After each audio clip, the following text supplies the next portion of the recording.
Okay, so this one, somebody said, the past few months, off and on, I've been feeling absolutely defeated. Now I understand that part of this is my responsibility because I have not been assertive. I work with what I call a crazy maker, also known as a toxic person. I am certain you may not appreciate these adjectives, and I respect that. She thinks I don't know what toxic people are. She thinks nobody criticizes me, that nobody gets on my case. Oh, come on.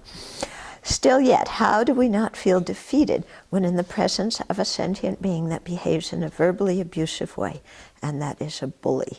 Is there any antidote to this?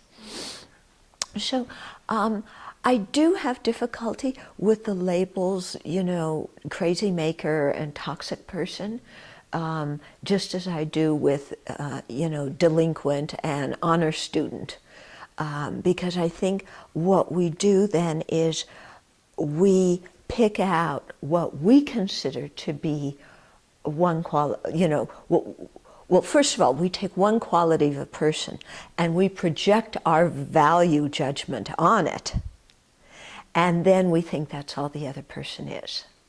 Okay? Somebody else may see the same quality and project a different adjective on it, Yeah. But we project one, and then we think that's all the whole person is. Just like I object to the word criminal. I mean, somebody is not, that's not their identity in life, And that's where this whole thing, loser, or like I was saying, honor student, or any of these labels, it isn't seeing a person as a whole sentient beings. It's only picking out one thing. And then what happens when we do that is we think that's all they are. And that's all they ever have been, that's all they ever will be, and that's how we relate to them. And when we relate to them in that way, we make them become like that. Yeah? Not only in our mind, but it also adversely influences the other person. Yeah, if we relate to them according to a very negative stereotypical image that we have. Okay? So, first of all, when I work with somebody or around somebody who,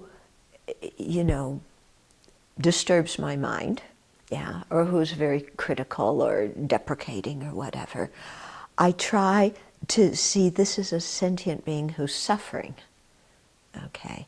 I'm not always successful, but I keep coming back and trying to do that, yeah. And remembering, okay, this person has some internal suffering. It's coming out in their actions, but their actions are not who they are. And so I'm not going to label them according to their actions. Okay? And always just trying to see somebody as a suffering sentient being, just like I am.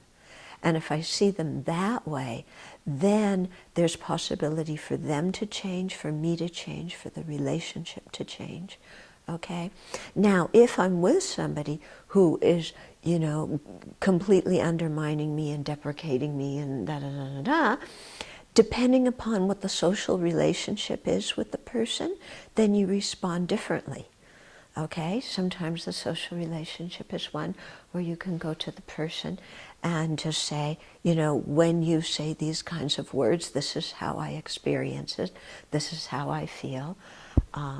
Or is like if you want to work with me, if we want to work together in a good way, here is how best to communicate with me. And such a kind of communication doesn't work with me, because of the way I am. So, here's just some hints about how to deal with me. You can, say it in that way.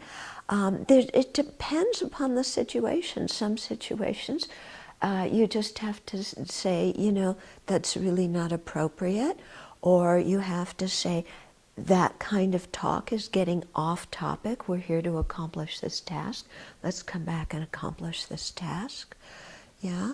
Sometimes you just have to dismiss it and act like you didn't hear it. Yeah. Because, and then sometimes they just stop doing it if you do that too. You know, in other words, you don't take it seriously. You just go on as if you never even heard it. So it depends a lot on the specific situation. But I think the main thing is, in our own heart, maintaining our own sense of confidence and knowing that we have the Buddha nature, we have a precious human life, we have refuge, you know, we are making progress on the path. And so somebody may say this, they may say that, but, you know, that's not who we are.